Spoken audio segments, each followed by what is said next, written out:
Are you? Hi, Finally, how, finally. how are you doing? I'm so sorry that interview. They got me so locked every 15-minute grids. I'm like, George, and now you're calling me. I go, I got to talk to Ronnie. What are you doing? He's like, I'll text her. I'm like, oh gosh, this is crazy.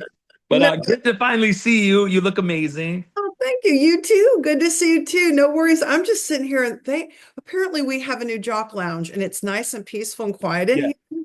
My office is like a zoo. People are Oh in. wow. So I walked in the back door and I took a left or a right and came into this office. I go, I'll Yeah. talk to Leigh in here. It's so quiet. So I've just been looking out the back window chilling. So it's good. Oh my gosh. I'm so sorry that I don't ever you've been the interview I've been waiting to talk to the whole dang day. It was funny. Oh, I got your text yesterday, but then I ended up switching phones because we had the interviews. Then I was like thinking about that around 2 a.m. I'm like, oh my God, I gotta text Ronnie back. Like I didn't even text, but I didn't want to text you at 3 in the morning. So I was like, I text you when I got up here today, and then oh. all good, all good. I'm No excited. worries. My stupid dog Rex ate something. So we got two new rescues last winter or last March, Yeah. and they are crazy. One is a beagle, and one we aren't sure what he is, but he's about 80 pounds. And he's just over a year old. He ate something in the yard and he was sick as shit. And I was like, oh my God. So, but he's good today. We think one of the Good neighbor today. kids ate him some, gave him some plastic and he chewed it up. So Oh my gosh. Well, I'm glad he's doing better. yeah, thanks. But anyway, Yeah. okay, so new album, but let's kind of back up. So back when you were here in November, Yeah. you talked about how you were so excited to release the new record and the songs, and they were just something you were so excited and proud of. And we have yet to hear the entire thing because it drops on March tw what's the date? Saturday or 21st. Friday? 21st. So we've got Yeah. a couple Yeah. weeks. Yeah. So tell me, we've only heard a few of the songs. Yeah. Tell me about the album because this is a special project for you. Yeah. Give me some details on the songs and what makes them so different and the album as a whole compared to what Pop Evil's done pastly. Well, I'm so excited about it because it's just something I didn't know I even needed, But once we started writing, it was almost therapeutic, just one song after the next. And I remember our manager, George, which who you know, right? He texted me, he's like, look, did you even realize what you're writing about? I want you to go back and just read the lyrics and then call me. And literally he's like, wow, this is like turning out to be, he goes, I didn't know you had all that mental health healing you needed, and a lot of times it's easier to write in someone else's shoes or to kind of write we gather us all together. Being in a band sometimes a more selfish approach is not something I like to do, but it just seemed like these lyrics with I am what remains, I'm on my death walk, I'm wishful thinking, it just seemed like one after another. It seemed like I just had to heal. I had to just get stuff that I buried down from the beginning of my career into COVID, into now. It just seemed like it had to come out. And sometimes when you're the leader of the household or the leader of the band, there's no time to have depression or anxiety. You just got to bury it. You just got to move on to the next. And so many people are counting on you for their own livelihoods, and they're counting on you to make the right decisions. That it was just it just felt like it was the right time for me to just like, okay, look, there's got to be, if I'm feeling like this, there's got to be someone else out there that's feeling going through the same things, and they need to hear these songs. And obviously it's written from a darker approach, Death Walk, we're all on one, but it just there's never was a song on one. So again, not only were we trying to help and show more of our metal influence side, we were still trying to have fun in the studio, things that we haven't done before. I think that's what makes your musical journey so exciting. And having member changes and this new lineup, it just felt like we've tipped the iceberg about where we can take this band in the future. And certainly from a creative standpoint, what we're excited about, trying and experimenting with moving forward. So just super excited to finally have this album out there for everyone else to kind of experience on their own. And no longer ours now, but we'll see how the fans respond. And certainly we're excited to be back your way and play these things live. Yeah, March 21st, What Remains. Now, when you talk about sort of the therapy, were you nervous to let that out, or did you not even realize you were doing it until George said, "Hey, read your lyrics," and then you went, Yeah. "Whoa." Yeah, I mean that's a great question. I don't think I wasn't trying to overthink anything. Sometimes when you're writing, you just got the blinders on, and you're just listening to melody, or you're trying to just take a concept and just ride with it. I had no idea that it was about me till really, like a few songs in, and you're like, oh my gosh, and then once I had the support of the band and the managers and the label, it was like, wow, let's lean into it then. I mean, I guess maybe a little bit of fear and intimidation. Like, I don't want, it's not always easy to write about yourself or to have, some of your influence in there. So, certainly not in a bad way. It's easy to have influence when you're talking about fun things, but when it's something that's dark and something that you're not comfortable with in general, it can be tougher. But I just try to focus on the fact that it's going to help somebody, and if that's the case, then we need to do this. Then this is where it needs to go. And certainly 8 albums in, you want to do something. You want to push the boundaries. You want to make yourself a little uncomfortable, and this certainly was that. But now being on the verge of the release, it just feels so refreshing to know that we're proud of this art that we're about to release. And it just felt like when I was done with the process, just it felt like a million pounds was lifted off my shoulders. And just once you feel that, you know that you're on the right path, at least of doing something right for your own health. And in order to be better on the stage, I got to be better off it. And it definitely felt like this was a step in the right direction for me personally. Instead of laying on somebody's couch, you wrote an album, and it was like, oh, Right. Right, right, exactly right. And it was easy to do. It was easy to, I mean, I remember, a lot of depressed days and being on the couch and not. So it was just great to be able to get it out and just get it off my chest. Things you bury sometimes is just healthy just to talk about it and get it out. And certainly for us musicians, yeah, write about it. That was the best way to heal for sure. talk about, speaking of art, talk about the album cover, because Yeah. this is crazy with the volcano and everything. Kind of tell me the significance of that. Yeah, I'm glad you mentioned that. The album, this is again my favorite album art, and we've had some really cool album art in the past, but this speaks the cake. First of all, the vibrant colors. Like I wanted to, this feels like an awakening for the band. All the kind of successes and failures and things up peaks and valleys along the way. It felt like this is the most colorful era for the band to just be proud in who we are, like to own it. Like this is who we are. We don't know where the future is going to take us, but we're grateful for the opportunities we have now. And then you look at the volcano, like very metaphorical to us as human beings. Like we're all one life event away from eruption. You know what I mean? And we all kind of walk on thin lines. Like, who's that person in the day that's going to set you off, right? And we have to make that decision consciously. When we go through sometimes the worst experiences in our life, like what remains, right? We are what remains. You are the person. You are the person looking back at you in the mirror, and you have to decide. What version of yourself do you want to showcase to the people when you go outside your door every day. And it was so important for us to challenge people to be like, look, you have a choice. Do you want to stay in that dark place, be depressed, show that anxiety and let it consume you? Or do you want to step outside every day? If you have your health, you have family, you have things, so many good things in your life. Want to be better, show a better version of yourself. And certainly that's the kind of yin and yang we wanted to balance, but certainly remind people that eruption is right there around the corner. So try to avoid that. Stay dormant and stay kind. And this business doesn't work without other people. And there's always someone out there that you haven't met that can affect your life in a positive way. And if you're gonna turn them off with depression and anxiety and show them that bad side of you, you're gonna miss out, man. So it's so important that even though the song's written from a dark place, really wanted to challenge people to find the positive in it. Yeah. And your live show back in November and the one before that, same place, Bluestone, which I Yep. remember getting a hold of you before you played it the very first time. I said, dude, you're going to love this place. It's like this Yeah. little church. It's just neat. But your shows you have been so elevated. Like you just literally elevate when you play.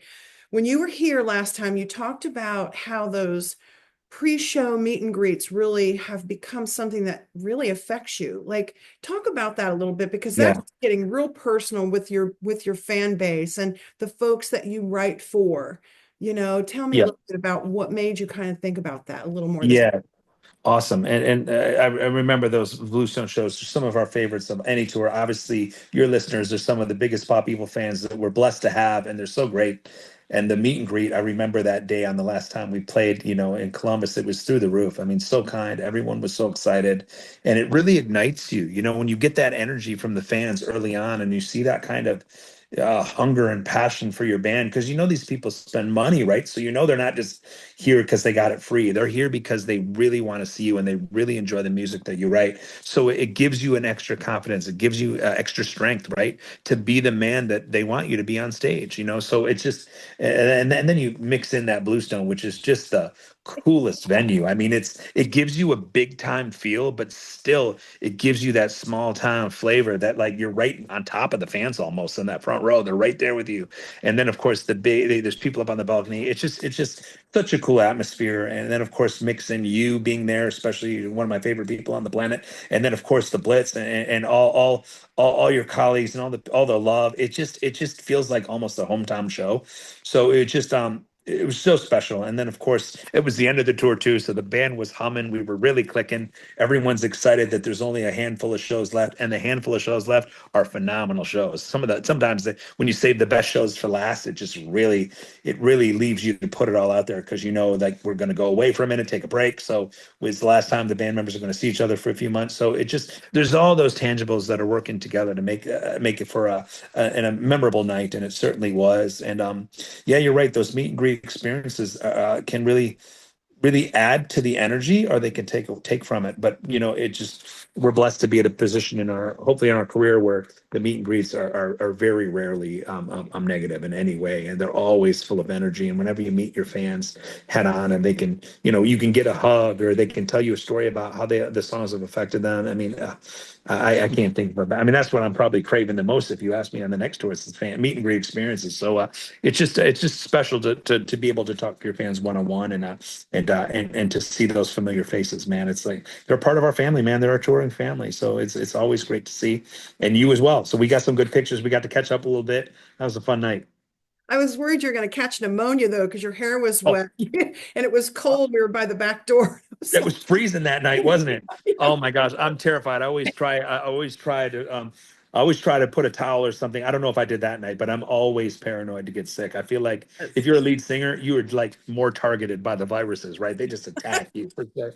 Yeah, it was crazy. Well, you did. You wrapped up that night, and then I think you went home to Michigan. I think you had a couple of shows, and then you guys were done on tour. Yeah, Now, being a Michigander, Ohio since the yeah, beginning, from 2008, has been your yeah. second home.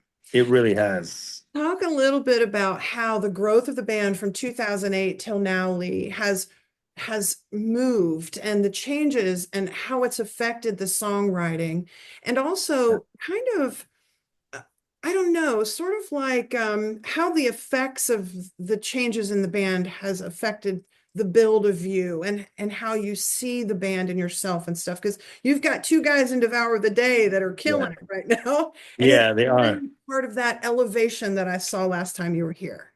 Yeah, it's interesting. Like the lineup changes are a big part for any band. I mean, it's almost like that wishful thinking. Our new single. It's like you come together and you just hope that everyone's going to be together for eternity. We're going to play all these great shows. We're going to accomplish everything. Everything's going to be happy. Everyone's going to be great. But it doesn't always work out like that, right? Like life happens. People move on for different reasons, and sometimes you don't always get the reasons. You just, they don't uh, sometimes, especially me, being the leader and the owner of the band, like, they don't always, I don't always get the full reason, but it's not always a bad thing. It's just people go. We've never had any stark fights, or it's not been like, oh, you're fired or everyone's out. It's just people have made the decision to leave on their own. Obviously, we lost some band members on the COVID experience. Obviously, people, we lost our bass player there. We've lost some people even before that, and then of course Haley stayed, but I still kind of throw Haley into the COVID thing. I mean, Haley had left. I know that, her mother was really sick for a long time, and when you're away from your family like that, and they're going through that. I know it played a role on her. I know it was hard for her, and then you know. Pop Evil's very much like a boys club from Michigan. Like we're all brothers. We've all grown up together. Here she is coming in from Europe. I mean, she's done such an amazing job to be with us as long as she has. But obviously, we built a ship around her. We really planned on Haley being there for forever. I mean, that was the deal. But unfortunately, she'd grown. Her heart grew in other directions, and she wanted to do her own thing. And of course, we supported her. But it does hurt. It does hurt to lose. I mean, Haley was such a close band friend all those years, and we've done so many great things together. that it was tough to see her go. But then having Joey in the band and having him talk about, maybe Blake will come in, and I'm like, well, Blake hasn't played the drums in years. He's singing in Devour the Day, but obviously I'm a big fan of Blake's, and Blake and I talked, and I was like, first of all, well, I'd heard that Blake wanted to do it, and I said, well, look, let me call him. And I said, Blake, first of all, forget that I love you. You're one of my best friends on the planet. Like, first of all, I'm looking for someone that's going to be loyal to Pop People. Like, I mean, we're building everything around our drummer. Like, and I don't want you ever to leave your other band. So could you even do this? And he goes, Leigh, I'm your dude. Don't worry. You've been there for me and Devour and Egypt Central, with Joey now being in your band and all these years. Like, let me prove it to you. I'm gonna be there for you. And something along those lines, and I just was like, well, all those kind of doubts went out, and I was like, well, let's get to this part. I would be an honor to have you because I love you to death, and now to have you an official part of Pop People is a dream come true. So, he kind of came in then, and we gave each other both our blessing, and he's been grinding ever since to even get his chops back up. And on that last tour, especially, I mean, Blake is in his zone. He's fully back to the drumming capabilities that he had when I first saw him in 2007. When we were on that Egypt Central tour with them, it was just awesome, and I'm excited. And he's so humble. He's just thanking me for the opportunity. He's like, Leigh, thank you so much for letting me, get my drumming shot and just giving me this opportunity. I'm like, man, are you kidding me? Thank you for being in this band and like just having a guy that, that you can talk about that's a singer too, that like because sometimes being a singer when you're sick or your voice isn't like, doing what you want it to do, it's just so nice to have someone who's a singer as well, like on board that you can talk to. Because so many of the other band members you have, they're understanding and they're kind, but they're not singers. So they don't always know like what I go through. So to have a guy like Blake in there that can just kind of understand and, um, just to be able to kind of just rap with each other about vocal techniques and vocal ideas, especially in the studio. Like, hey, I'm thinking about trying this, Blake. And he's like, well, what if you try this? And he'll sing it his way, and I'll be like, oh, I like that. What if I sing it like that? What's it sound like? To go back and forth with each other. It's just been a blessing to have Blake and of course Joey as well. And obviously you saw that. It's almost like a super group for us because we all came out at the same time in a way. So to be able to know that the trials and tribulations that are this music business and to have each other now strengthen each other when those times get hard, to know that like, hey, I was there with you too. I remember when it was that. We got this. Let's keep grinding. And it's just been monumental for me personally off the stage. And I think you saw that obviously when I saw you, obviously when I'm talking to you now, there's a happiness that's never been there for Pop People before. There's a support staff behind the scenes with the band that we've never had before. The way we're supporting each other, the way we're kind of taking those selfish nuances and throwing them away. Like, we're not drinking. We're being healthy. We're making sure that like, and if you are drinking, it's not taken away. Like, I'm not drinking. I'm trying to get everyone else not to, but just to be healthy. I don't want us to get to a place where we finally accomplish the things we want to do and then someone's sick. Like, that's not worth it at this part in our career. It's like, let's be great. Like, when you look at all those legendary acts, they're always healthy. They're not drinking. They're eating clean. And there's a reason they're doing that. There's a reason why these bands are around for 30 plus years, because they're doing the right things now. You know what I mean? And they're coming together and they're walking closer together rather than walking further apart from each other. And that's the only way to survive in this business. And, you can have all the hit songs, but if you're only around for a few years, is that really success? Success in this business is being around for years and making sure that you can be around for other generations. When you think about those fans that were with you from the beginning, it's them bringing their kids, to the shows and letting them experience, timeless music, which was what we love. When I was watching Skinner all those years ago for the first time with my dad, and him taking me, to see his favorite bands, and then being able to see other people come with their kids and their generation, and maybe their kids are bringing their kids down the road would be the dream if you can stand that, if you can even be around that long. So again, obviously I can ramble and talk about it for hours, but that's the true goal, to be around be around for generations would be the huge win, and obviously have some success along the way, internally with us as brothers, and trying out there, take on the world, and trying to accomplish things and push the boundaries, and then put out better music, and push your boundaries every album moving forward. So really excited about looking forward to where the future holds for Pop People and where we can take things. You've been 8 albums in. You talked about older bands and kind of being that band that wants to move into the future. If you could tell me what younger bands coming up that might have influenced you these days. You talked about how some of the older bands are eating healthy and doing all that stuff.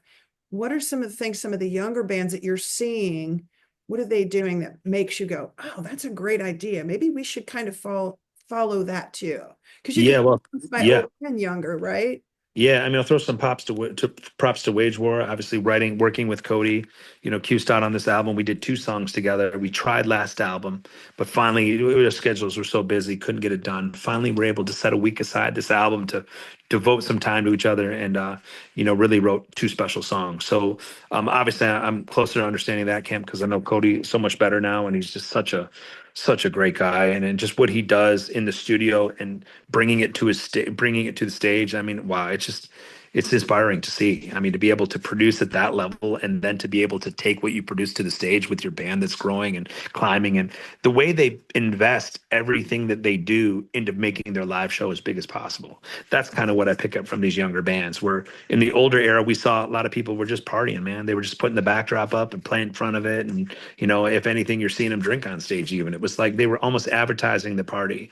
And that's fine. It's cool. I mean, it's fun. Don't get me wrong. I mean, we all want to have a good time. That's what music's about. But from a musician standpoint, you really want to invest into the music at all times, right? You want to take that song that you write in the studio and just make it come to life. Whether it's the music video, you want to bring it to life on stage, adding all those elements, fire, video walls, fall, like any of that stuff makes it come to life live, right? You are the characters in the music video. When the fans come to see you, they're not just coming to listen. They want to see you prove to them that you believe in the songs you write, and like when you see these younger bands, first of all, they're recording in they're not spending the tens of thousands, hundreds of thousands of dollars in the studio to make records. They're doing it themselves, whether it's on their tour bus or in their home studios. They're saving money and they're recording it at such a high level. They're understanding the equipment. They're understanding the technology. They're investing in they're being healthy. I mean, there's another thing too. Like you go to the grocery store, there's organic sections now. There never was that when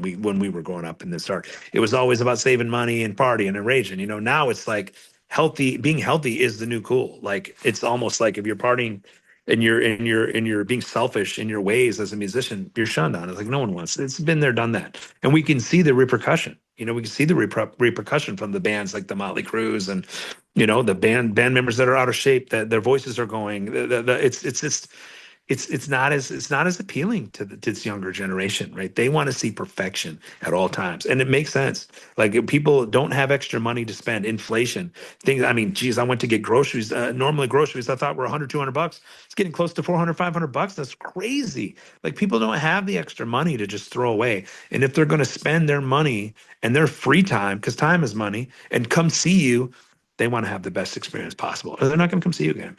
And So it's important to kind of, yeah, go ahead. if you're drunk on stage and you have pyrotechnics and you walk into one, game over. You Game can't be over. doing that stuff. That you're exactly right. But usually, if you're partying that hard, you don't always have that kind of production for sure. But it's just you're right. It's a different standard, and these young bands are really pushing the boundaries. And certainly, Pop Evo, we're trying to look to as many of them as possible to understand. Wow, there's a reason why these bands are climbing and growing because it's fun to watch them, man. Because they care.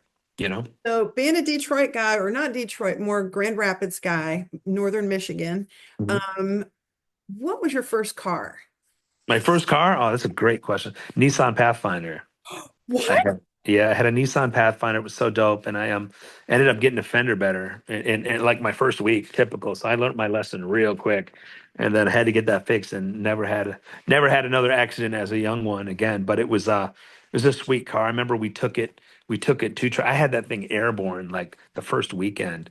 It Yeah. was crazy. We were ridiculous. We were young and crazy and wild, right, when we were doing that thing. But it was a sweet car. And honestly, I'd still drive that Pathfinder to this day, man. It was a sweet ride. You know what? I had a Nissan Pathfinder for a while too, and Oh, I think I got about 150,000 miles on that thing. they're great cars, right? They were sweet, man, and very affordable, and they look clean. And Yeah. yeah, man, I love that. I love that you got your money's worth out of that one Oh for yeah. sure. You can For sure. off-road. I had canoes on the top of that thing. Oh, that's A buddy of awesome. mine put his dead deer in the back and we took it. Wow, wow. It was crazy. Yeah, you definitely lived in that, man. That's great. I slept in that thing a few times. Oh, wow, wow. Yeah, man. Okay, Yeah. so what's a song that you hear Yeah. puts you in a good mood? What's a song that you hear and you go, oh man, I needed that right now? The I one. love it, man. That's I love that you said that. It to me, it's stuff that I listened to in the '80s that I remember being in my mom and dad because my dad's passed on. So when I would run errands with my mom and dad, they always had like the radio rock stations on, you know. And I remember being at a show. It was a few years back now, and I've never heard that many people sing back to this singer and this band. Like I'd never heard an arena that many people singing loudly, and I fell in love with that band all over again because it reminded me of listening to these songs.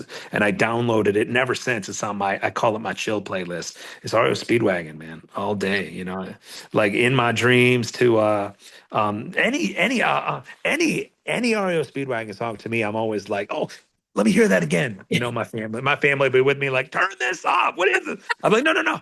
Oh, I gotta hear that. And I just shut my eyes. I'm like, I just remember being in my mom and dad's car in the '80s, being like, and I hated it back then. I was like, oh, what's this trash I'm listening to? And I just didn't appreciate it then. I was just young and stupid. But now I just, when I think of the Speedwagon, man, I'm just like, oh man, that's just my feel good stuff for sure. If you think about like REO, Foreigner, Yep. Boston, you Yeah. know, Boston. Love Boston, man. Sticks, Yeah. oh, Yeah. yeah, Sticks. come on. I mean, I think there's no such thing as a timeless song unless you're one of those bands you just named. I mean, I don't know how, as a writer, it's like every time you hear songs that you're like, oh, I wish I wrote that. You know, Yeah, every time I hear one of those band songs, I'm always like, oh my gosh. Or Peter Cetera, you know, like Chicago. I just love that stuff. Again, it just reminds me of just being just having the dream, man. Like just, oh man, I'd love to be in a band one day. That'd be so cool. So just, and again, it's just that proof that like you love bands and music, like, and you, when you relate it to your life events, you know, and that was certainly, those bands are certainly good memories for me. for sure. Well, as always, Leigh, you always bring good vibes, and it's always a pleasure Oh, to see you and get to chat with you and catch up a bit.